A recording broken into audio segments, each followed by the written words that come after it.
Hello students, welcome back. कैसे हैं आप लोग? उम्मीद है सब लोग बहुत अच्छे होंगे। नोट्स प्रिपरेशन चल रही होगी और जो लोग नहीं बना रहे उन्हें भी बना लेने चाहिए, क्योंकि लास्ट टाइम पर वीडियोस आपके लिए उतने हेल्पफुल नहीं होंगे जितने कि आपके हाथ से बनाए हुए नोट्स आपके लिए हेल्पफुल होंगे। इसलिए गाइस, टेक इट सीरियसली और अच्छे से नोट्स प्रिपेयर कीजिए। ओके, देखिए हमारा जो टॉपिक चल रहा था वो चल रहा था स्टीरियोकेमिकल एस्पेक्ट्स। उसके अंदर हमने काफ़ी सारी चीज़ें देखी। मैं शॉर्ट में आपको बता देता हूँ जो आज काम में आएंगी। देखिए, हमने ये देखा कि कुछ ऑर्गेनिक कंपाउंड्स ऐसे होते हैं जो ऑप्टिकली एक्टिव होते हैं। अगर वो ऑप्टिकली एक्टिव है तो वो प्लेन पोलराइज लाइट को इधर राइट हैंड साइड रोटेट करेंगे या लेफ्ट हैंड साइड रोटेट करेंगे। एक्सपेरिमेंटली हमें पता पड़ जाता है कि अगर वो राइट हैंड साइड रोटेट कर रहे हैं तो हम उन्हें डेक्स्ट्रो रोटेटरी कहते हैं, और अगर वो लिवर मतलब लेफ्ट हैंड साइड रोटेट कर रहे हैं तो हम उन्हें लेवर रोटेटरी कहते हैं। फाइन, इतनी चीज़ हमने देखी। दूसरा पॉइंट, यदि कोई केमिकल रिएक्शन हो रही है और उस रिएक्शन के दौरान रिएक्टेंट्स का जो कॉन्फ़िगरेशन है वही कॉन्फ़िगरेशन प्रोडक्ट्स का आता है, तो इस फिनोमेना को हम कहते हैं रिटेंशन। वापस बोलता हूँ, रिएक्टेंट्स का जो भी ऑप्टिकल रोटेशन है, आप ये समझ लीजिए वो का वो ही अगर प्रोडक्ट्स का आता है तो हम इसको कहते हैं रिटेंशन। और मान लीजिए रिएक्टेंट्स का जो भी ऑप्टिकल रोटेशन है, प्रोडक्ट साइड पर ऑप्टिकल रोटेशन उल्टा हो जाता है, तो इस फिनोमेना को हम कहते हैं इन्वर्जन। मतलब कि अगर रिएक्टेंट आपका डेक्स्ट्रो रोटेटरी है लेकिन अगर प्रोडक्ट लिवर रोटेटरी हो गया तो इस फिनोमेना को हम इन्वर्जन कहते हैं। ये जो रिएक्शन है, इस रिएक्शन के अंदर हम कहेंगे इन्वर्जन ऑफ कॉन्फ़िगरेशन हो गया है, राइट। और रिएक्टेंट का जो कॉन्फ़िगरेशन है वो का वही प्रोडक्ट्स का आता है, तो उसको हम कहते हैं रिटेंशन ऑफ कॉन्फ़िगरेशन। यानी कि जो रिएक्टेंट्स का कॉन्फ़िगरेशन था वो का वही प्रोडक्ट्स का मिला है, करेक्ट। तो अगर कॉन्फ़िगरेशन सेम रहता है तो इसको हम कहते हैं रिटेंशन, और अगर उल्टा हो जाता है, बदल जाता है, राइट, तो उसे हम कहते हैं इन्वर्जन, करेक्ट। ध्यान रखिए, एक बहुत इंपॉर्टेंट बात मैं आपको बोल रहा हूँ। मान लीजिए एक रिएक्टेंट है, मान लें उस रिएक्टेंट से जो प्रोडक्ट आपको मिलता है उसमें से जो प्रोडक्ट आया है वो 50% तो इन्वर्टेड है और 50% वो रिटेंटेड है। मेरी बात को अच्छे से सुनिएगा। जो रिएक्टेंट था उसकी रिएक्शन हुई और उससे कुछ प्रोडक्ट्स बने। जो प्रोडक्ट बना उस प्रोडक्ट में 50% रिटेंटेड फॉर्म है और 50% इन्वर्टेड फॉर्म है। तो जब 50% रिटेंटेड और 50% इन्वर्टेड फॉर्म बन रही है सेम स्पीशीज की, तो इसका मतलब दोनों एक दूसरे की मिरर इमेजेस बन रही है। इसका मतलब 50% डेक्स्ट्रो फॉर्म बन रही है और 50% लेवो फॉर्म बन रही है। इसका मतलब अंदर एक R है, अंदर एक S है, अगर सिंगल कायरल कार्बन की अगर हम बात करें तो, राइट। इसका मतलब, और दोनों की क्वांटिटी अगर बिल्कुल इक्वल है तो आप समझ गए होंगे कि यहां एक मिक्सचर बनेगा जिस मिक्सचर का नाम होगा रेसिमिक मिक्सचर। और यह मिक्सचर ऑप्टिकली इनएक्टिव होगा। क्यों? क्योंकि 50% डेक्स्ट्रो फॉर्म और 50% लेवो फॉर्म दोनों एक दूसरे के ऑप्टिकल रोटेशन को कैंसिल आउट कर देंगे और नेट चेंज 0 रहेगा। फाइन, तो ऐसा भी कुछ आज होने जा रहा है जो कि हम अभी देखेंगे। तो ये जो पुराना मैंने आपको बताया था उसको मैंने रिपीट किया, करेक्ट। अब हम आज शुरू करने जा रहे हैं SN1 SN2 रिएक्शंस, या फिर इससे पहले मैं बोलूं तो न्यूक्लियोफिलिक सब्स्टिट्यूशन रिएक्शंस। देखिए, न्यूक्लियोफिलिक सब्स्टिट्यूशन रिएक्शन को यहाँ पे शो भी किया गया है। यहाँ पे मान लीजिए ये कार्बन है और इसकी 4 वैलेंसीज है। अभी हमने वैलेंसीज पे कोई बात नहीं की है, सिर्फ हम फोकस कर रहे हैं X पर। कोई हैलोजन है FCl Br, उसकी किसी न्यूक्लियोफाइल से अटैक किया। न्यूक्लियोफाइल मतलब मैं आपको अभी आगे और समझा दूंगा। वैसे तो न्यूक्लियोफाइल हम क्लास 11 में बहुत अच्छे से देख चुके हैं। कोई भी स्पीशीज जिसका ऑक्टेट कंप्लीट हो और जिसके पास एटलीस्ट एक पेयर ऑफ इलेक्ट्रॉन प्रेजेंट हो, जैसे वो किसी भी डेफिशिएंट स्पीशीज के साथ शेयर कर सके, उसको हम न्यूक्लियोफाइल कहते हैं। ये नेगेटिवली चार्ज भी हो सकते हैं, ये न्यूट्रल भी हो सकते हैं, वो अभी आप देखिएगा।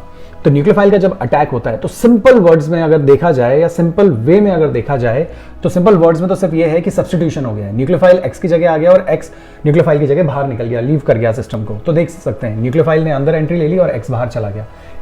अगर देखा जाए न्यूक्लियोफिलिक सब्स्टिट्यूशन रिएक्शन, हाँ तो बात समझ में आती है, क्योंकि ये न्यूक्लियोफाइल है, न्यूक्लियोफाइल ने सब्स्टिट्यूट कर दिया हैलोजन को, हैलोजन बाहर चला गया और ये न्यूक्लियोफाइल आपके पास आ गया। कैसे गया होगा बाहर, वो तो बिल्कुल ईजी है। यहाँ देखिए जरा, इस बॉन्ड के इलेक्ट्रॉन अगर मैं यहाँ शिफ्ट कर दूं तो इस पे कौन सा साइन आ जाएगा, नेगेटिव, करेक्ट। यहाँ पे कौन सा साइन आ जाएगा, पॉजिटिव। इस पॉजिटिव पे इस नेगेटिव ने अटैक कर दिया तो ये तो न्यूक्लियोफाइल जुड़ गया और X- बाहर चला गया। क्योंकि X- बाहर जा रहा है तो इसको हम कहेंगे लीविंग ग्रुप। ये अटैकिंग स्पीशीज है न्यूक्लियोफाइल, इसे हम सबस्ट्रेट कहते हैं जिस पे अटैक हो रहा है, और ये तो आपका प्रोडक्ट है ये। तो ये लिविंग ग्रुप, ये प्रोडक्ट, ये न्यूक्लियोफाइल जो कि अटैकिंग है, और ये सबस्ट्रेट जिस पे अटैक किया गया है। तो रिएक्शन तो आपको देखने से समझ में आ गई होगी, ये तो बिल्कुल इजी है, सब्स्टिट्यूशन ही तो करना था। न्यूक्लियोफाइल ने हैलोजन को हटा दिया और खुद उसकी जगह जुड़ गया ना। तो क्वेश्चन अराइज, न्यूक्लियोफाइल में क्या क्या चॉइसेस हमारे पास हैं वो हम देख लेते हैं। देखिए, जो न्यूक्लियोफाइल है वो एक ऐसी केमिकल स्पीशीज होती है जिसके बारे में मैं अभी आपको बता चुका हूं। ऑक्टेट कंप्लीट होना चाहिए और एटलीस्ट एक पेयर ऑफ इलेक्ट्रॉन होना चाहिए जो किसी डेफिशिएंट स्पीशीज के साथ शेयर हो सके। फाइन, जैसे कि यहां पे देखिए, यहां देखिए ये कुछ एग्जांपल्स लिखे हुए हैं। एग्जांपल में मैंने एक वर्ड भी डाल दिया है यहां पे, मोनोडेंटेड। इसकी काफी यूटिलिटी आएगी। वैसे तो आप काफी वाकिफ हैं इस नाम से, कोऑर्डिनेशन केमिस्ट्री हमने कंप्लीट कर लिया है। Monodentate, ambidentate, didentate, polydentate, hexadentate and so on. यहाँ पे इतना ज्यादा यूटिलिटी नहीं है, यहाँ सिर्फ मोनोडेंटेड और अनबाइडेंटेड का रोल है। पहले हम मोनोडेंटेड की बात करते हैं। देखिए मोनोडेंटेड का मतलब होता है जिनके पास एक डोनर एटम होता है, मतलब वो एक लोन पेयर डोनेट किया जा सकता है, एक बॉन्ड बना सकते हैं। फाइन, यहाँ देखिए nucleophile that has only one nucleophilic centre, आप ये भी कह सकते हैं। वन न्यूक्लियोफिलिक सेंटर का मतलब एक बॉन्ड बनाने वाला एक एटम ऐसा हो जिसके पास एक लोन पेयर हो और वो एक बॉन्ड बना सकता हो, मतलब एक न्यूक्लियोफिलिक सेंटर। यहाँ पे देखिए OH की अगर हम बात करें तो OH ऑक्सीजन का आप देख सकते हैं ऑक्टेट कंप्लीट है। OH को आप कैसे शो कर सकते हैं भाई, ये O हो गया, ये H हो गया, ये अब आप देख सकते हैं जो ऑक्सीजन है राइट, उसका ऑक्टेट कंप्लीट भी है और साथ ही साथ वहां पे लोन पेयर भी प्रेजेंट है। आप देख सकते हैं 3 लोन पेयर प्रेजेंट है। और ऑक्टेट की बात करें तो 1 2 3 4 5 6 7 8 करेक्ट। तो ये एक अच्छा न्यूक्लियोफाइल है, नेगेटिवली चार्ज न्यूक्लियोफाइल हो गया, ऑक्टेट कंप्लीट है और साथ में लोन पेयर है। अब आप सबको देख लीजिए, ऑक्सीजन का ऑक्टेट कंप्लीट है राइट, साथ में नेगेटिव चार्ज को तो छोड़ दीजिए, न्यूट्रल भी हो सकता है, बस ऑक्टेट कंप्लीट होना चाहिए और लोन पेयर होने चाहिए। ऑक्टेट कंप्लीट है इस ऑक्सीजन का, देखिए करेक्ट, और साथ में लोन पेयर तो प्रेजेंट है ही है। H का ऑक्टेट कंप्लीट है, ऑक्टेट तो नहीं कहते, H में डुप्लेट कहते, तो देखिए डुप्लेट कंप्लीट है, नेगेटिव साइन से तो कोई लेना देना नहीं है, एक लोन पेयर है। R मतलब आप ऐसे सोच सकते हैं, R में अगर आपको कोई कंफ्यूजन आए तो आप ऐसे सोच लीजिए जैसे CH3H है करेक्ट। इस बॉन्ड के इलेक्ट्रॉन अगर यहाँ पे शिफ्ट हो जाएं तो आप इसे कैसे लिख सकते हैं, आप इसे लिख सकते हैं CH3, ये दोनों इलेक्ट्रॉन्स आ गए और इस पर नेगेटिव साइन आ गया, तो इसमें हम R एक पेयर बन गया और नेगेटिव साइन। तो आप देख सकते हैं इस कार्बन का ऑक्टेट कंप्लीट है। कैसे कंप्लीट है, कार्बन 3 तो H है और एक पेयर ऑफ इलेक्ट्रॉन है, तो 1 2 3 4 5 6 7 8 ऑक्टेट भी कंप्लीट है और एक पेयर ऑफ इलेक्ट्रॉन भी प्रेजेंट है। तो ये सभी के सभी न्यूक्लियोफाइल्स हैं करेक्ट। नीचे अगर हम देखें तो ये न्यूट्रल न्यूक्लियोफाइल्स हैं, ये सब नेगेटिवली चार्ज न्यूक्लियोफाइल्स थे, ये न्यूट्रल न्यूक्लियोफाइल्स हैं, न्यूट्रल फॉर्म में ही न्यूक्लियोफाइल की जैसे एक्ट कर रहे हैं। यहाँ देखिए H2O वही कंडीशन है, NH3 ऑक्टेट कंप्लीट है, लोन पेयर है, ऑक्टेट कंप्लीट है, लोन पेयर है। यहाँ पे अगर आप देखें तो ऑक्टेट कंप्लीट भी है, नाइट्रोजन पे लोन पेयर है। यहाँ पे भी अगर आप देखें तो ये रहा लोन पेयर, ऑक्टेट कंप्लीट है करेक्ट और लोन पेयर प्रेजेंट है। तो ऑक्टेट कंप्लीट होने के साथ जब लोन पेयर प्रेजेंट होते हैं तो ये न्यूक्लियोफाइल के जैसे एक्ट कर सकते हैं। ये सभी के सभी मोनोडेंटेड है, मोनोडेंटेड मतलब इनमें एक ही न्यूक्लियोफिलिक सेंटर है। ऐसे ही एक होते हैं एम्बाइडेंटेड। एम्बाइडेंटेड की यदि हम बात करें तो एम्बाइडेंटेड यहाँ देखिए, ये एम्बाइडेंटेड न्यूक्लियोफाइल्स हैं। एम्बाइडेंटेड का मतलब न्यूक्लियोफिलिक सेंटर्स 2 डिफरेंट एटम्स होंगे, लेकिन शर्त यह है कि एक टाइम पे एक ही काम करेगा और उसकी सारी केमिस्ट्री और सारे कॉन्सेप्ट्स हम कोऑर्डिनेशन केमिस्ट्री में अच्छे से देख चुके हैं, उम्मीद है आपको थोड़ा बहुत ध्यान होगा करेक्ट। तो एम्बाइडेंटेड न्यूक्लियोफाइल्स कौन से न्यूक्लियोफाइल्स होते हैं, वो न्यूक्लियोफाइल्स होते हैं जिनमें 2 डिफरेंट न्यूक्लियोफिलिक सेंटर्स होते हैं लेकिन एक टाइम पे एक ही काम करता है। यहां देखिए आपके सिलेबस में 2 ही है, एक साइनाइड और एक नाइट्राइड। ये जो 2 आपको सामने नजर आ रहे हैं ये दोनों एम्बाइडेंटेड न्यूक्लियोफाइल्स हैं। इन्हें मैं क्यों एम्बाइडेंटेड न्यूक्लियोफाइल कह रहा हूं, आप गौर से अगर इसको देखें तो यहां देखें, आप इन दोनों को देखें करेक्ट, तो एक चीज आपको नजर आ जाएगी कि यहां पे डोनर कार्बन भी हो सकता है और यहां पे डोनर नाइट्रोजन भी हो सकता है। जब हम अंदर और केमिस्ट्री डिटेल में देखेंगे तब आपको और इजीली समझ में आ जाएगा। इस वक्त अगर आप देखें तो डोनर कार्बन भी हो सकता है, डोनर नाइट्रोजन भी हो सकता है, क्योंकि इसका भी ऑक्टेट कंप्लीट है देख सकते हैं और इसका भी ऑक्टेट कंप्लीट है और साथ में दोनों पे पेयर ऑफ इलेक्ट्रॉन प्रेजेंट है। तो दोनों ही एज अ डोनर एटम काम कर सकते हैं, लेकिन एक टाइम पे एक। वो कौन सी कंडीशन है जिसमें कौन डोनेट करेगा वो अभी आगे अंदर आ जाएगा। सिमिलरली अगर हम इसकी बात करें तो इसमें भी अगर आप देखा जाए तो डोनर एटम्स यहां पे भी 2 है, एक ऑक्सीजन है और एक नाइट्रोजन है। आपके दिमाग में डाउट आता है कि ये वाला ऑक्सीजन क्यों नहीं, ये वाला और ये वाला ऑक्सीजन सेम ही चीज है।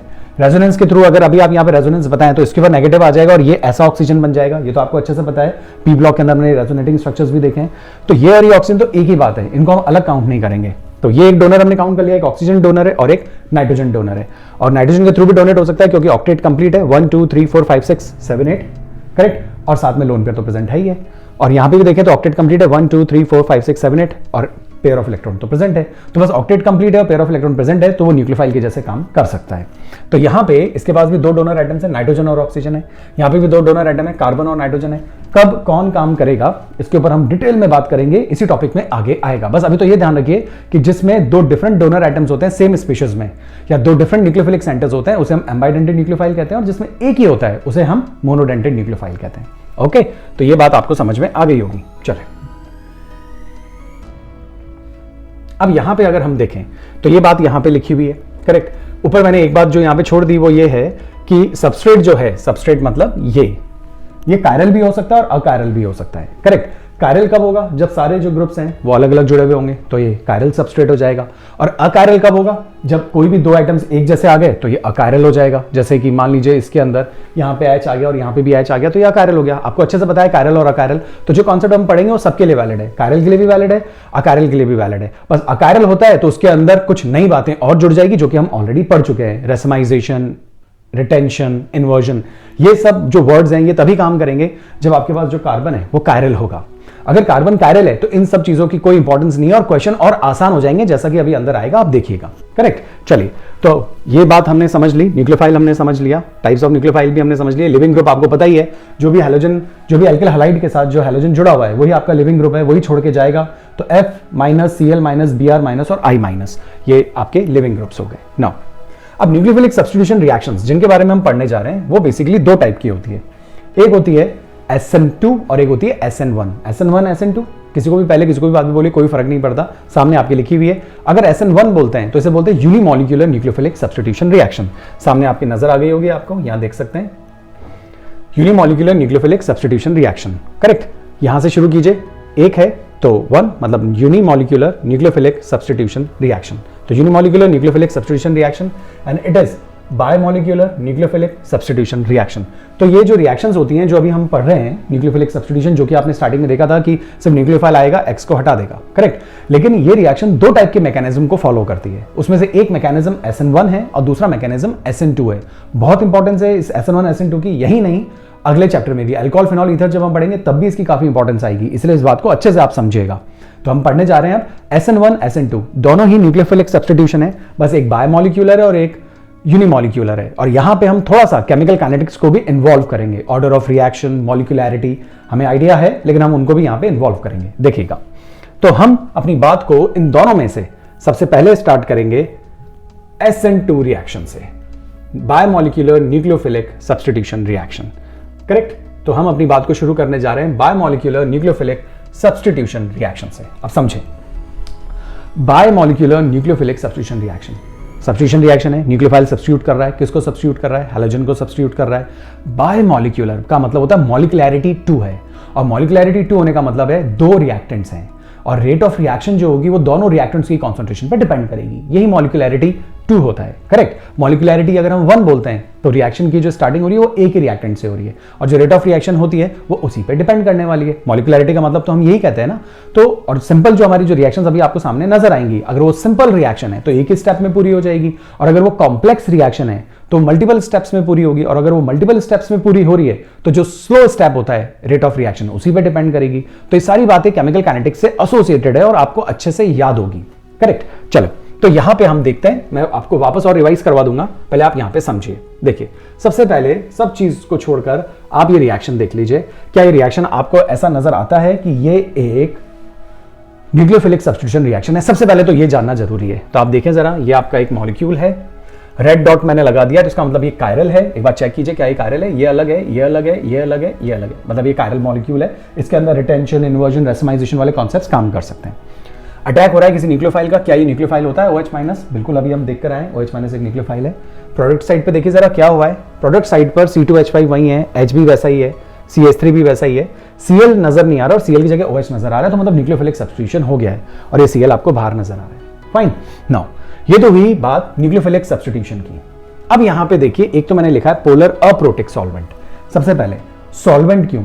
देखिए, सॉल्वेंट की रिक्वायरमेंट इसलिए होती है कि जिन दो चीजों को आप रिएक्शन में लेके आ रहे हैं, जरूरी नहीं है कि वो दोनों चीजें एक दूसरे में मिक्स हो जाएं, क्योंकि रिएक्शन करने के लिए एक दूसरे में मिक्स होना बहुत जरूरी है। और जब वो एक दूसरे में मिक्स नहीं होते तो हम ऐसे सॉल्वेंट प्रेफर करते हैं जिन सॉल्वेंट्स में ये दोनों मिक्स हो जाएं और फिर रिएक्शन हो जाए।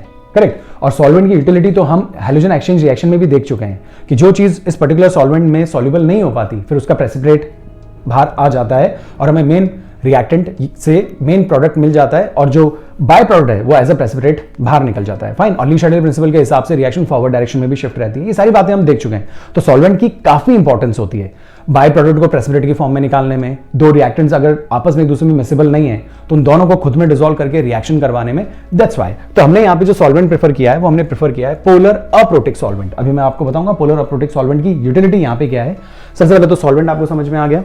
अप्रोटिक मतलब सॉल्वेंट होना चाहिए, चीजों को अपने में डिसॉल्व करना चाहिए, लेकिन उससे H+ आयन रिलीज नहीं होने चाहिए, वो हाइड्रोजन बॉन्डिंग करने वाला नहीं होना चाहिए। करेक्ट। तो हाइड्रोजन बॉन्डिंग जैसी कैटेगरी उसमें नहीं होनी चाहिए। H का सोर्स उसमें नहीं होना चाहिए, H+ का सोर्स, इसलिए हम उसे बोलते हैं अप्रोटिक। प्रोटिक मतलब जिसमें H+ आयन निकल सकते हो, जैसे प्रोटिक का एग्जांपल दीजिए तो प्रोटिक जैसे अल्कोहल CH3 CH2OH, यहां पे HO से जुड़ा हुआ है तो यहां पे ये H+ रिलीज हो सकता है, तो ये प्रोटिक सॉल्वेंट हुआ। वाटर प्रोटिक सॉल्वेंट हुआ। तो ऐसे कई सारे सॉल्वेंट्स हैं, वाटर, कई सारे टाइप की अल्कोहल जो कि प्रोटिक सॉल्वेंट्स होते हैं, जो कि H+ आयन अंदर रिलीज कर सकते हैं, या इन शॉर्ट में ये कहूं कि हाइड्रोजन बॉन्डिंग में काफी इंपॉर्टेंट रोल प्ले कर सकते हैं। फाइन, बहुत वीक एसिड हो सकते हैं, लेकिन आप ये कह सकते हैं कि वो वहां पर हाइड्रोजन बॉन्डिंग कर सकते हैं या बहुत वीकली H+ आयन रिलीज कर सकते हैं, और अप्रोटिक में ये प्रॉपर्टी नहीं होगी। इसका क्या फर्क पड़ता है वो अभी आपको समझ में आ जाएगा। तो सबसे पहले रिएक्शन न्यूक्लियोफिलिक सब्स्टिट्यूशन रिएक्शन है, क्लियर हो गया। सॉल्वेंट क्यों लिया है, जिससे कि ये दोनों चीजें इस पर्टिकुलर सॉल्वेंट में डिसॉल्व रहे। अप्रोटिक क्यों लिया है, उसका रीजन अभी आगे आ जाएगा। बस अप्रोटिक का मतलब ये ध्यान रखिए कि हाइड्रोजन बॉन्डिंग करने वाला या HFON से डायरेक्टली जुड़ा हुआ नहीं होना चाहिए। उसके बाद पोलर, मतलब मॉलिक्यूल जो आपका जो सॉल्वेंट है दैट शुड बी पोलर, उसमें पोलैरिटी होनी चाहिए, राइट। वो नॉन पोलर नहीं होना चाहिए, मतलब उसका म्यू 0 नहीं होना चाहिए, उसका म्यू कुछ ना कुछ होना चाहिए। उसका भी रीजन अभी आपको समझ में आ जाएगा। देखिए, अब सबसे पहले ये एक रिएक्शन जो आपको सामने नजर आ रही है, इस रिएक्शन के रिएक्टेंट से आप प्रोडक्ट को अगर गौर से देखें तो आपको नजर आएगा कि यहां पे रिटेंशन नहीं, इन्वर्जन हुआ है। कैसे, आप देखिए जरा, ये बिल्कुल इसकी मिरर इमेज है। आप देखें जरा, अगर बीच में मिरर लगा होता, राइट, तो C2H5 की जगह C2H5, ये H इधर है तो ये H इधर आ गया, राइट, ये CH3 इधर था तो ये CH3 इधर आ गया, और ये जो Cl इधर था वो इधर नजर आ रहा है, लेकिन Cl की जगह OH आ गया है। तो रिएक्टेंट प्रोडक्ट में कन्वर्ट हुआ, लेकिन प्रोडक्ट में कॉन्फ़िगरेशन चेंज हो गया, क्योंकि ये इस टाइप से था और ये इसको घूम कर आ रहा है, मतलब non super imposable mirror image है। अगर यहाँ पे Cl ही होता तो आप सोचिए थोड़ी देर के लिए कि अगर यहाँ पे Cl होता तो दोनों एक दूसरे की non super imposable mirror images होती, लेकिन क्योंकि हमें प्रोडक्ट बनाना है तो हमने Cl की जगह OH लिख दिया। तो इस फिनोमेना को ही हम इन्वर्जन कहते हैं, जब रिएक्टेंट्स प्रोडक्ट्स में कन्वर्ट हो और कॉन्फ़िगरेशन बदल जाए। पहचान क्या है, पहचान है मिरर इमेज आपको नजर आएगी, बस उस मिरर इमेज में Cl की जगह बस OH हमने लगा दिया है, तो इसको हम यहां पे लिख दिया हमने इन्वर्टेड प्रोडक्ट। यहां जो प्रोडक्ट आपको मिल रहा है, इस प्रोडक्ट को हम कहेंगे इन्वर्टेड प्रोडक्ट, मतलब यहां पे कॉन्फ़िगरेशन चेंज हो गया है। अगर ये R होता तो ये S बनेगा, और अगर ये S होता तो ये R बनेगा। अगर ये डेक्स्ट्रो रोटेटरी है तो लिवर रोटेटरी बनेगा, और अगर ये लिवर रोटेटरी है तो ये डेक्स्ट्रो रोटेटरी बनेगा। R S में और डेक्स्ट्रो लिवो में कोई डायरेक्ट रिलेशनशिप नहीं होती। D और L, डेक्स्ट्रो और लिवो का पता पोलैरिमीटर से पड़ता है। R और S के पोलैरिमीटर की रिक्वायरमेंट नहीं है, R और S हम ऑन पेपर्स पता लगा लेते हैं, और यूटिलिटी क्या है मैं लास्ट लेक्चर में आपको बता चुका हूं। नाउ अब चलते हैं आगे। आगे देखिए, SN2 reactions of optically active halides are accompanied by inversion of configuration। ये बहुत इंपॉर्टेंट स्टेटमेंट है, मतलब जो रिएक्शन अभी आपने देखी उस रिएक्शन में इन्वर्जन हुआ है, मतलब ये रिएक्शन एक SN2 टाइप की रिएक्शन है और इसके अंदर हमेशा इन्वर्जन होगा। नाउ द क्वेश्चन इज, कैसे कह सकते हो कि ये SN2 टाइप की है? SN2 टाइप की कहने के लिए आपको ये चीज समझनी होगी जो अब आपको सामने बोर्ड पे नजर आ रही है। आप आराम से इस रिएक्शन को पहले देखिए, फिर मैं एक्सप्लेनेशन देता हूं। एक बार आप देख लीजिए, ये आपका रिएक्टेंट है जो कि ऊपर भी था, ये अटैकिंग स्पीशीज न्यूक्लियोफाइल, इसने अटैक किया, ये वही प्रोडक्ट है, ये वही Cl है, बस बीच में एक नई चीज आ गई और इसको हम कहते हैं ट्रांजिशन स्टेट। ध्यान रखिए, ये इंटरमीडिएट नहीं है, बहुत डिफरेंस होता है इंटरमीडिएट और ट्रांजिशन स्टेट में, काइनेटिक्स में हम देख चुके हैं। इंटरमीडिएट में जो चीजें होती है वो चीजें रिलेटिवली एग्जिस्ट करती हैं, राइट, उनकी स्टेबिलिटी के ऑर्डर्स भी हम दे सकते हैं, करेक्ट, उनमें हाइब्रिडाइजेशन आप बता सकते हो, उनके अंदर काफी चीजें वैलिड होती है, शेप वैलिड होता है, हाइब्रिडाइजेशन वैलिड होती है, लेकिन जो ट्रांजिशन स्टेट होती है ना वो बिल्कुल हाइपोथेटिकल होती है, करेक्ट। तो ट्रांजिशन स्टेट और इंटरमीडिएट में डिफरेंस होता है। यहां ये जो चीज आपको नजर आ रही है ये ट्रांजिशन स्टेट है। यहां ट्रांजिशन स्टेट क्यों बोल रहे हैं, इंटरमीडिएट क्यों नहीं बोल रहे, वो अभी मैं आपको बताता हूं। देखिए, अब यहां पे रिएक्शन शुरू हुई, इस रिएक्शन के अंदर देखें गौर से, OH इसके पास पहुंचा। जब OH इसके पास पहुंचा तो OH के पास पहुंचने के दो रास्ते, एक OH सामने से भी आ सकता है और एक OH पीछे से भी आ सकता है। आपको अच्छे से पता है कि Cl पार्शियल नेगेटिव चार्ज लिए हुए और यहां पे पार्शियल पॉजिटिव साइन तो होगा ही होगा, क्योंकि बॉन्ड में पोलैरिटी है। डन। बाकी सब तो कार्बन कार्बन बॉन्ड्स हैं, कार्बन हाइड्रोजन बॉन्ड, तो सबसे ज्यादा पोलैरिटी यहीं पे ही है।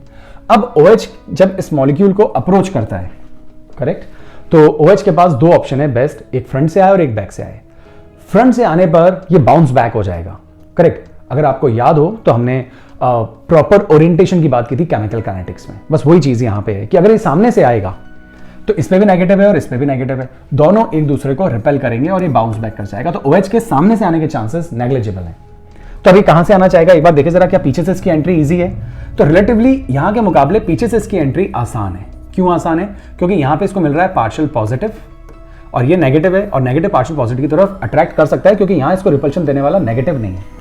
फाइन, तो OH की जो एंट्री होगी वो बैक साइड से होगी, नंबर 1। करेक्ट। अब OH जब यहां से एंट्री लेने लगेगा तब यहां से इसका बॉन्ड वीक होने लगेगा और वो स्टेट जिसके अंदर पुराने बॉन्ड टूट रहे हो और नए बॉन्ड बन रहे हो वही स्टेट कहलाती है ट्रांजिशन स्टेट। आपको अच्छे से ध्यान होगा। और केमिकल काइनेटिक्स में जो हमने ग्राफ बनाया था उस ग्राफ के पीक पर ट्रांजिशन स्टेट बन रही थी, रिएक्टेंट्स नीचे अगर प्रोडक्ट्स, और जो पीक था उस पर ट्रांजिशन स्टेट थी। एनर्जी सबसे हाईएस्ट थी इसलिए हाईली अनस्टेबल थी। और ट्रांजिशन स्टेट कौन सी स्टेट होती है? जहां पे पुराने बॉन्ड का टूटना और नए बॉन्ड का बनना साइमल्टेनियसली होता रहता है। करेक्ट। और इस स्टेट पे पहुंचने के लिए जो एनर्जी रिक्वायर्ड होती है उस एनर्जी का नेम शायद आप अच्छे से जानते होंगे। The name is activation energy. The energy required to achieve transition state is called activation energy. तो वो तो हुई काइनेटिक्स की बात। अब यहां पे Cl है, OH पीछे से एंट्री ले रहा है। अब वो स्टेट हमें बतानी है जब Cl के बॉन्ड वीक हो रहे हैं और OH के बॉन्ड स्ट्रांग हो रहे हैं, Cl हटने लगा है, OH जुड़ने लगा है, और ये जो स्टेट अभी आपके सामने नजर आ रही है ये ट्रांजिशन स्टेट है। मैंने आपसे क्या कहा था? ट्रांजिशन स्टेट बिल्कुल हाइपोथेटिकल होती है। मैं एक बार में ही आपको बता सकता हूं कि इसमें और इंटरमीडिएट में कितना बड़ा डिफरेंस है। यहां पे अगर आप बात करें ना तो इस कार्बन के चारों तरफ अगर आप देखें ना तो 5 बॉन्ड नजर आ रहे हैं। कार्बन की 5 वैलेंसी तो कभी हो ही नहीं सकती। कार्बन की मैक्सिमम जो बॉन्ड्स वो अपने अराउंड बना सकता है वो तो 4 ही बना सकता है, लेकिन यहाँ पे आपको 5 नजर आ रहे हैं। तो इसका मतलब तो तय है कि ये बिल्कुल हाइपोथेटिकल है, सिर्फ समझाने के पॉइंट ऑफ व्यू से, इसलिए इंटरमीडिएट नहीं होता। जबकि इंटरमीडिएट जो होते हैं ना, जैसे कार्बोकेटाइन इंटरमीडिएट है, फ्री रेडिकल इंटरमीडिएट है, कार्ब एनायंस इंटरमीडिएट है, उनके अंदर सारे कॉन्सेप्ट्स काम करते हैं। तो ये और वो रिलेटिवली इनसे ज्यादा स्टेबल भी होते हैं। फाइन, तो ये तो अनस्टेबल स्टेट है हाईली, बस आपको समझाने के लिए एक रास्ता है जो आपको बताया जा रहा है कि इस तरीके से प्रोडक्ट बना होगा।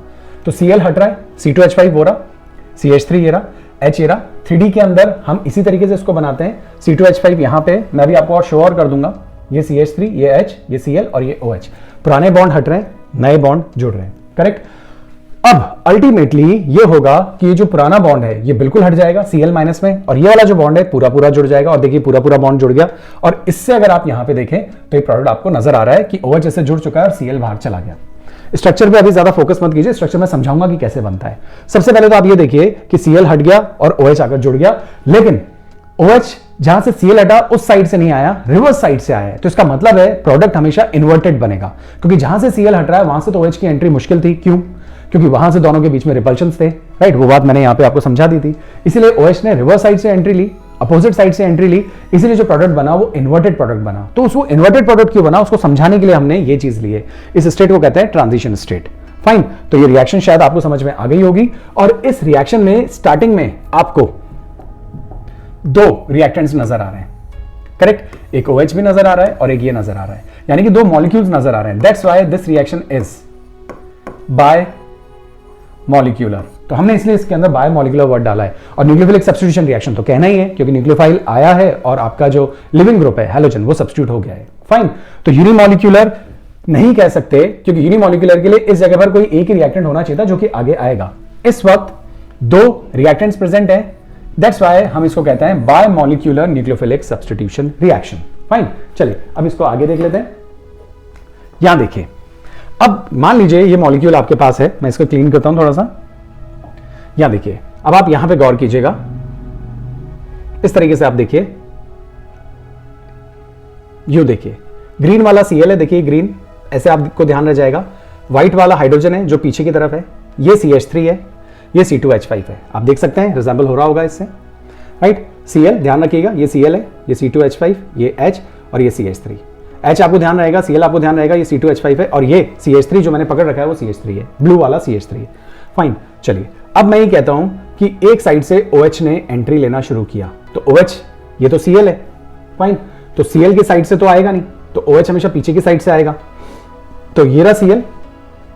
करेक्ट। और अगर अब आप देखें तो ये Cl है, ये C2H5 है, OH यहां से आ रहा है, देखिए ये OH आ रहा है, कोई नया मॉलिक्यूल यहां से आएगा। राइट, तो ये जो मॉलिक्यूल है ये वाला, ये एक आगे हो जाएगा और ये पीछे हो जाएगा। आप नोटिस कर सकते हैं, वापस यहां देख लीजिए, ये रहा Cl, ये C2H5, ये CH3 और ये H, ये पीछे है, ये आगे है, ये एक प्लेन में है। जो एक प्लेन में है उन्हें हमने U शो कर रखा है, ये आगे वाला है, वो पीछे वाला है। फाइन, नाउ अब आप यहां पे देखिएगा, यहां पे ये Cl है, इस साइड से तो OH आएगा नहीं, तो OH किस साइड से आएगा? इस साइड से आएगा, तो OH यूं आ रहा है। फाइन, Cl यहां से हटेगा, तो ये रहा Cl, हमने डॉट से बताया, OH यहां से आ जाएगा। अब आप बीच में ये 3 चीजें हैं, अब इन 3 चीजों को अगर आप देखें तो ये तो C2H5 ये रहा ऊपर, ये जो है ये CH3 था, ये कहाँ है? अभी भी आपकी तरफ है, इसलिए हमने देखो CH3 को आपकी तरफ बता दिया है, करेक्ट। और ये कौन है? H, ये पीछे की तरफ है। तो ये मॉलिक्यूल आप फील कर सकते हैं, ये मॉलिक्यूल ऐसा है, बस यहाँ पे C2H5 हो गया, ये H हो गया, ये आपकी तरफ CH3 हो गया, ये पीछे की तरफ H हो गया, और यहाँ पे कौन जुड़ा हुआ नजर आएगा आपको?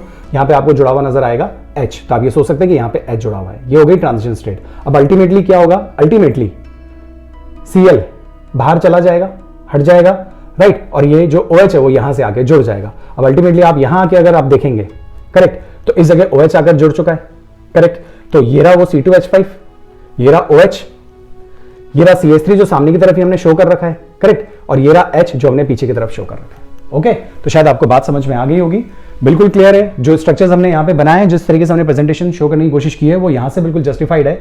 मैं एक बार फास्ट फॉरवर्ड आपको वापस बता देता हूँ, वापस आप नोटिस कर लीजिए। Cl, C2H5, CH3H, आप यहां आए, ये OH का अटैक यहां से हो रहा है, तो ये बॉन्ड ये और ये बॉन्ड बिल्कुल पीछे और ये बॉन्ड बिल्कुल स्ट्रेट हो जाते हैं। ये एकदम व्हाइट वाला एकदम पीछे, ब्लू वाला एकदम आगे, और ये OH आ जाता है। अल्टीमेटली Cl हट के बाहर, ये रहा C2H5, ये जो है, करेक्ट, ये CH3 था, ये देखिए सामने की तरफ है, H पीछे की तरफ है, हमने यूं शो कर रखा है पीछे की तरफ, और इस जगह कौन आ गया?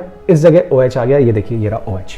फाइन, तो इस तरीके से आप ये बना सकते हैं। और फिर भी अगर आपके पास मॉडल ना हो तो मैं आपको ट्रिक बता देता हूं। ट्रिक क्या है? बहुत इजी है, आप इसको देखिए आराम से, राइट, और इसको देखने के बाद आप इसको देखिए, और आपको क्या करना है, केवल इसकी मिरर इमेज बना देनी है। आप नोटिस करें तो सोचिए बीच में मिरर होगा, तो C2H5, ये H, ये CH3 इधर है, तो ये CH3 इधर हो गया, और ये Cl इधर है, तो यहां पे Cl आना चाहिए था, हमने OH लगा दिया। फाइन, तो आप इसको सोचकर ये बना लीजिए, और आपको पता है इन्वर्टेड प्रोडक्ट बनाना है तो यही बनने वाला है। अब इसको देखकर आप ये बना लीजिए, और इसमें कोई इशू नहीं है, C2H5 ऊपर ही रहना है, डॉट डॉट डॉट करके Cl इधर, डॉट डॉट करके OH उधर। अब आपको पता है कि H लीस्ट प्रायोरिटी पर है और CH3 सामने की तरफ है, तो आप इसको, जैसे यहां पे डार्क है तो आप ये वाला डार्क CH3 बना लीजिए, इसको लाइट को H बता दीजिए। देखिए अगर यहां पे कार्बन नहीं होता, मान लीजिए कोई और होता, जैसे फास्फोरस होता, तो 5 बॉन्ड होते हैं, 5 बॉन्ड पे जो हाइब्रिडाइजेशन होती है वो होती है sp3d, और sp3d की जो ज्योमेट्री होती है वो होती है ट्राइंगुलर बाइपिरामिडल। तो आप अगर इसको गौर से देखें ना, तो आपको ये ट्राइंगुलर बाइपिरामिडल नजर आ रहा है, यहां देखिए, ये तो ट्राइंगल हो गया, और ये ऊपर नीचे। जनरली हम जब पढ़ते थे तो हम ट्राइंगल को यू बना देते थे और ये ऊपर नीचे हो जाता था। अगर इसी मॉलिक्यूल को मैं यहां पे शो करूं तो जो ऊपर नीचे है ना, उसमें से यहां तो OH मान लो, ये CH मान लो, और यहां से एक तरफ से C2H5 हट रहा है, और ये एक पीछे की तरफ H मान लो, और ये जो सामने की तरफ है इसे आप CH3 मान लीजिए। बात वो की वही है, लेकिन क्योंकि कार्बन है और ट्रांजिशन स्टेट है, तो हम बोल नहीं सकते कि भाई यहाँ पे हाइब्रिडाइजेशन ये है और प्लेनर ट्राइंगुलर बाइपिरामिडल है। समझने के पॉइंट ऑफ व्यू से आपको ये चीज समझनी है, ओके, देखनी है, करेक्ट। समझने के पॉइंट ऑफ व्यू से ये चीज आप दिमाग में रखेंगे तो बिल्कुल इजी रहेगा समझना। तो शायद आपको बात क्लियर हो गई होगी।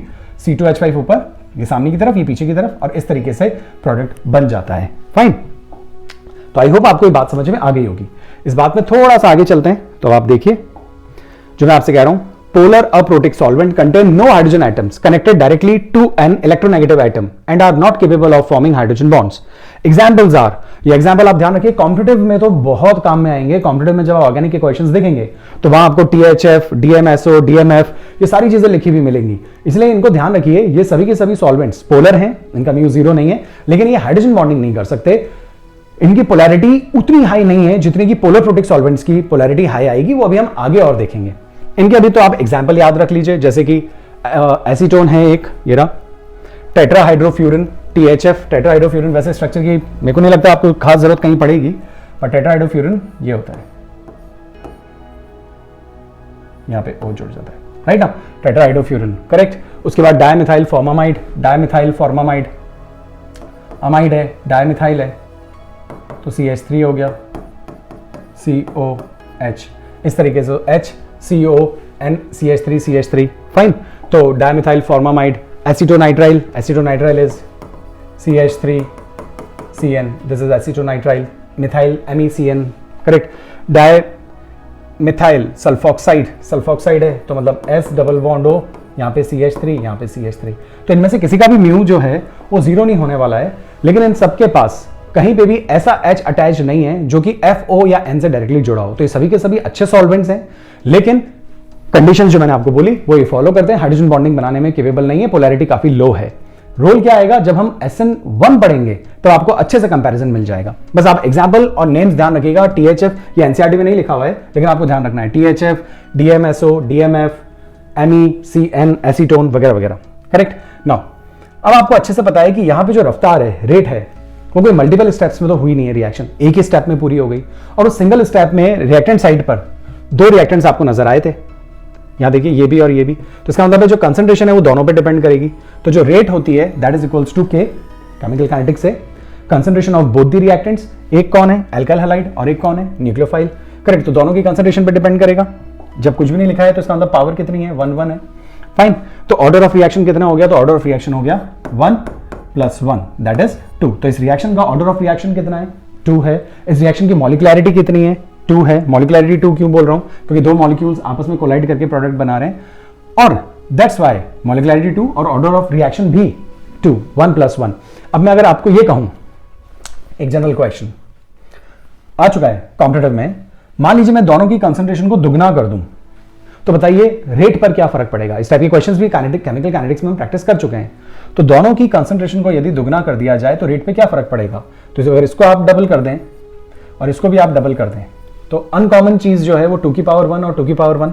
तो यहां पे 2 की पावर 1 इंटू 2 की पावर 1 हम बाहर ला सकते हैं, और अंदर क्या बचेगा, अंदर आपका बचेगा अल्काइल हैलाइड, याद आ गई होगी आपको बातें, और अंदर क्या बचेगा, न्यूक्लियोफाइल। तो कुल मिलाकर दुगना करने से रफ्तार पर फर्क पड़ेगा 2 × 2, 4 टाइम्स। तो जो आपकी रेट है वो 4 टाइम्स हो जाएगी। फाइन, क्योंकि इसकी भी पावर 1 है, इसकी पावर 1 है, 2 लगाएंगे तो 2 की पावर 1 2, 2 की पावर 1 2। करेक्ट। अब इन दोनों में से अगर एक की कंसंट्रेशन बढ़ाई जाए और दूसरे की में कोई चेंज ना किया जाए, मैं कहूं कि मैं इसकी कंसंट्रेशन 3 टाइम्स कर देता हूं और इसकी कंसंट्रेशन में कोई चेंज नहीं करता, तो बताइए जरा रेट पर क्या फर्क पड़ेगा। तो आप कहेंगे रेट के, इसकी कंसंट्रेशन कितने टाइम्स कर रहे हैं, अल्काइल हैलाइड की 3 टाइम्स कर रहे हैं, तो 3 टाइम्स तो अल्काइल हैलाइड हो गया, ए अल्काइल हैलाइड। और न्यूक्लियोफाइल में कोई चेंज नहीं किया है, पावर तो दोनों की 1 है। अनकॉमन बात क्या है कि पुरानी जैसी रिएक्शन वापस बन जाए, तो केवल 3 की पावर 1 को आपको बाहर निकाल लेना है, बाकी अल्काइल हैलाइड वैसा का वैसा अंदर आ जाएगा, न्यूक्लियोफाइल तो वैसा का वैसा है ही है। तो 3 की पावर 1 मतलब कि 3 टाइम, तो रेट जो होगी वो कितने गुना हो जाएगी, रेट हो जाएगी 3 टाइम्स। आई होप आपको अच्छे से बात समझ में आ गई होगी। ओके गाइस, अब हम ये देखते हैं कि SN2 मैकेनिज्म के लिए सबसे तेज रिएक्टिविटी किस में आएगी, मिथाइल क्लोराइड्स में आएगी या किसी प्राइमरी अल्काइल क्लोराइड में आएगी, सेकेंडरी में या टर्शियरी अल्काइल क्लोराइड में आएगी। इस बात को समझने के लिए हम यहां देखते हैं। आप यहां देखिए, एक केस अभी आपके सामने ये है और एक केस मैं और बनाता हूं, उस केस को आप यहां देखिए। ये देखिए, ये C बनाया, इस तरफ H, इस तरफ H, इस तरफ H और इस तरफ ये Cl लिखा हुआ है।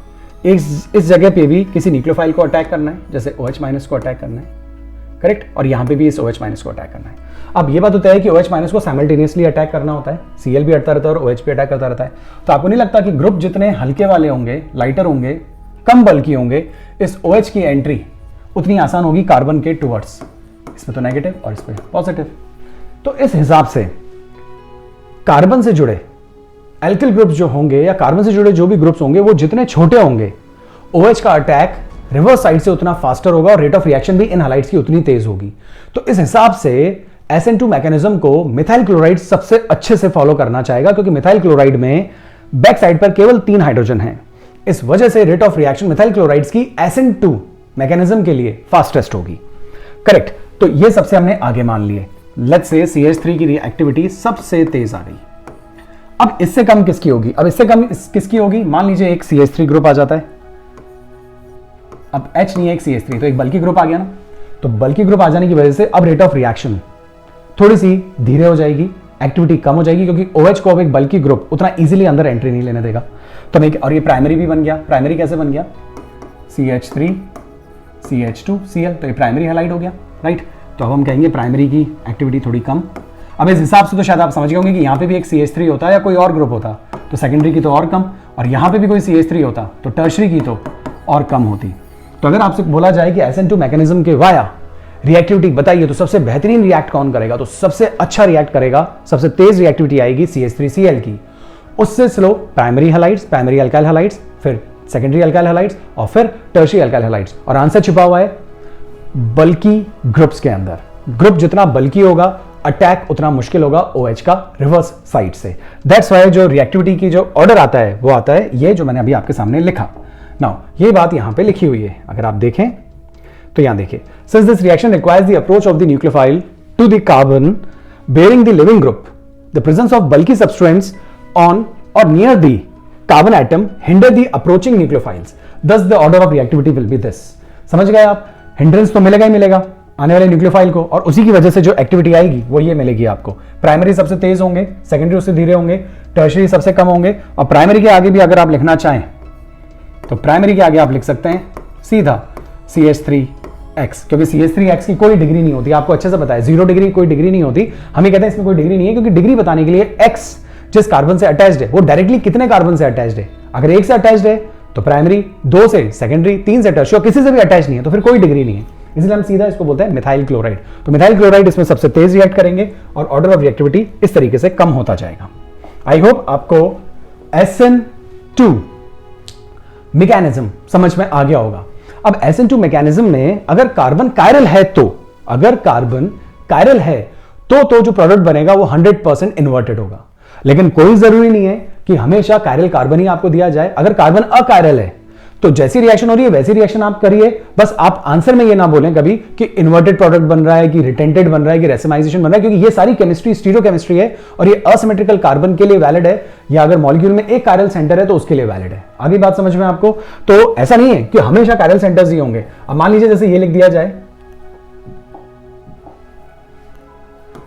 CH3 CH2 Cl, इसकी KOH से रिएक्शन कर रहे हैं, राइट? तो यहां पे बन गया CH3 CH2 OH और KCl बाहर, न्यूक्लियोफिलिक सब्स्टिट्यूशन रिएक्शन है। लिविंग ग्रुप Cl चला गया और OH अंदर आकर जुड़ गया, क्लोराइड अल्कोहल में कन्वर्ट हो गए। काफी इंपॉर्टेंट रिएक्शन है। अगला चैप्टर अल्कोहल है, तो अल्कोहल कैसे बनाएंगे उसकी एक प्रिपरेशन तो आपके सामने लिखी हुई है कि हलाइड से अल्कोहल बन सकता है। इस चैप्टर से उस चैप्टर की एंट्री भी आपको नजर आ रही है। फाइन, तो यहां पे अगर मैं आपसे कहूं कि जो प्रोडक्ट बनेगा वो कौन से मैकेनिज्म के थ्रू बन रहा है भाई, तो ये तो कई सारी बातों पे डिपेंड करता है। यहाँ पे तो देखो हमने सॉल्वेंट भी नहीं बताया, क्योंकि इतनी इंपॉर्टेंस दी नहीं जा रही एनसीईआरटी में सॉल्वेंट को, लेकिन काफी इंपॉर्टेंट रोल होता है। हम अच्छे से जानते हैं कि ये जो हलाइड है आपका, ये प्राइमरी हलाइड है, और प्राइमरी हलाइड के लिए अभी मैं आपको बता चुका हूं कि एक्टिविटी उनकी जो होती है वो किस मैकेनिज्म के लिए बहुत अच्छी होती है। तो इनकी एक्टिविटी SN2 मैकेनिज्म के टुवर्ड्स काफी अच्छी होती है। और SN2 मैकेनिज्म के लिए जो सॉल्वेंट की प्रायोरिटी हम रखते हैं वो रखते हैं पोलर तो होना चाहिए, लेकिन अप्रोटिक सॉल्वेंट होना चाहिए। अभी भी आपके दिमाग में डाउट होगा कि मैंने अभी तक आपको ये क्लियर नहीं किया कि पोलर अप्रोटिक ही क्यों और पोलर प्रोटिक क्यों नहीं। तो वो जब मैं SN1 बताऊंगा तब इन दोनों को वापस कंपेयर करूंगा, तब आपको बहुत अच्छे से समझ में आएगा। अभी मैं ये बात बताऊंगा तो अधूरी रह जाएगी, उसके साथ बताऊंगा तो बहुत अच्छे से अभी आपको समझ में आएगा। लेकिन मैंने आपको हिंट्स देना बता दिया है कि अगर प्राइमरी हाइलाइट लिखा हुआ है, सब्स्टिट्यूशन तो हो ही रहा है, न्यूक्लियोफिलिक सब्स्टिट्यूशन तो ही है। अब आगे जाकर आपसे पूछा जाएगा कि SN1 है कि SN2 है, तो आप देख लीजिए, अगर प्राइमरी आपको नजर आता है, मिथाइल क्लोराइड नजर आता है और सेकेंडरी भी नजर आता है, तो कोशिश करें कि आप हमेशा SN2 ही बताएं। और जब आप SN2 बताएंगे तो सॉल्वेंट हमेशा पोलर अप्रोटिक ही लिखेंगे। पोलर अप्रोटिक के सॉल्वेंट के कोई भी एग्जांपल अगर आपको बताने हो तो एग्जांपल सारे मैंने अभी आपको बता दिए, DMSO, DMF या एसीटोन भी आप ले सकते हैं। तो मैंने जो भी एग्जांपल्स वहां लिखे हैं वो सारे एग्जांपल्स आप ध्यान रखिए।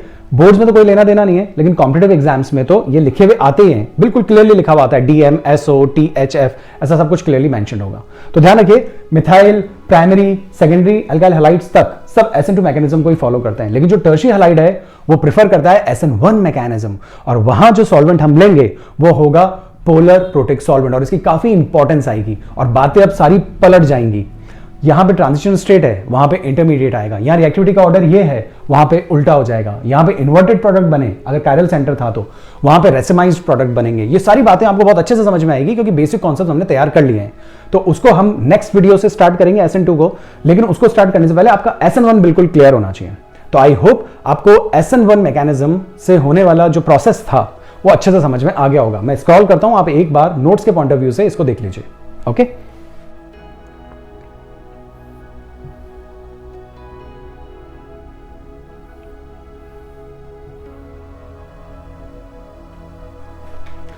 सो गाइस, आपको बातें समझ में आ गई होगी। हमने SN2 मैकेनिज्म कंप्लीट कर लिया है। नेक्स्ट वीडियो में हम SN1 मैकेनिज्म देखेंगे और दोनों को कंपेयर करेंगे। बचे कुछ डाउट्स जो आपके रहे होंगे वो उधर आपके क्लियर हो जाएंगे। अब आज के लिए जो इंपॉर्टेंट बात वो ये है कि if your plan fails, never demotivate, change your plan but never change your goal. याद रखिए, गोल बना लीजिए, उसी के पीछे लगे रहिए। अगर किसी एक प्लान से आपको सक्सेस नहीं मिलती तो आपका गोल नहीं हिलना चाहिए। गोल जहां है वहीं रहे, सिर्फ आप अपना प्लान बदलिए उसी गोल को वापस हासिल करने के लिए। काफी इंपॉर्टेंट बात है, ध्यान रखिएगा। आज के लिए इतना ही। Stay blessed, stay happy, good bye.